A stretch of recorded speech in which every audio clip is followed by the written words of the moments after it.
It happened on a rain-swept Tuesday afternoon in our form room on the first floor of Amory Hill School in 1979. There were 3 of us at first: myself, Sharon Harris, and Barbara Jackson.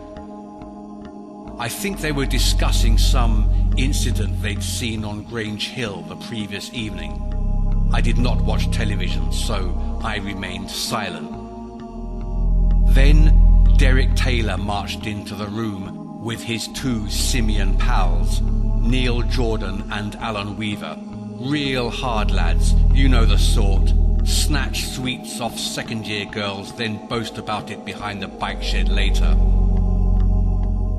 Taylor told Jordan and Weaver he had to give Claire Summers a slap to shut her up and remind her who's in charge.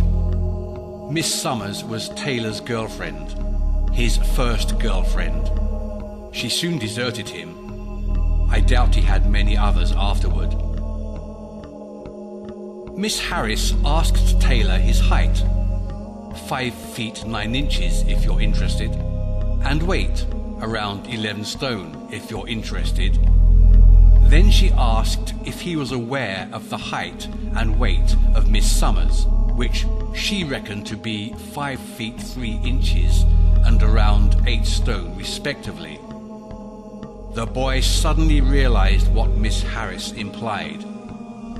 "Maybe you should mind your own business," he growled. That's when Barbara stood up and snapped, "You're nothing but a coward, Taylor. You're pathetic."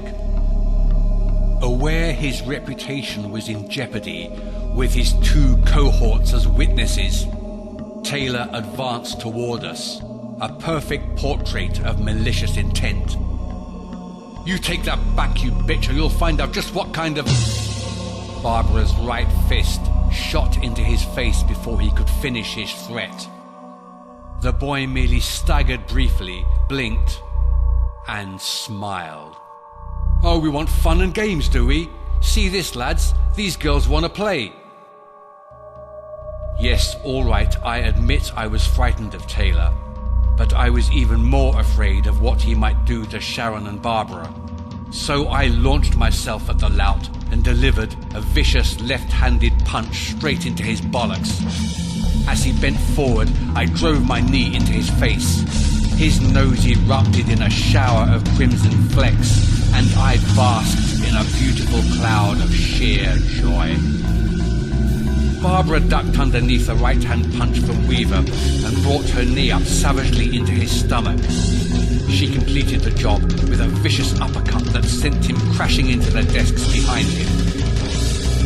Jordan took one nervous glance at his vanquished stormtrooper and promptly fled from the room. Then my attention was sharply focused on Taylor, who recovered swiftly from my attack and decided to show me how it should be done. A punch to my ear, another to the stomach, and a final pile driver to my back sent me crashing to the floor, where I remained. Taylor peered at me curiously, like a scientist vaguely surprised his lab rat is still alive, which is why he did not see Barbara sneak up behind him with a wooden chair. She brought it crashing down on his back, and that caused Taylor to join me on the lino. That is when Susan Wilkins entered the room. "What the bloody hell's going on here then?" she barked with cold, inflexible authority. She frightened us more than any mere teacher.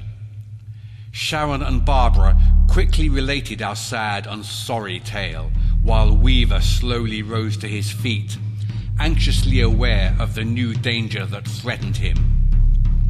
He was too slow to escape, and Susan was too fast to permit it.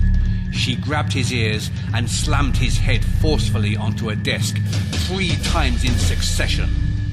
Then she kneed him in the chest and cracked him across the face. He reeled to the floor and remained there. To my amazement and horrified fascination, Taylor heaved himself to his feet again. How did he manage it after being pummeled by a wooden chair? Ye gods, it was like fighting Godzilla.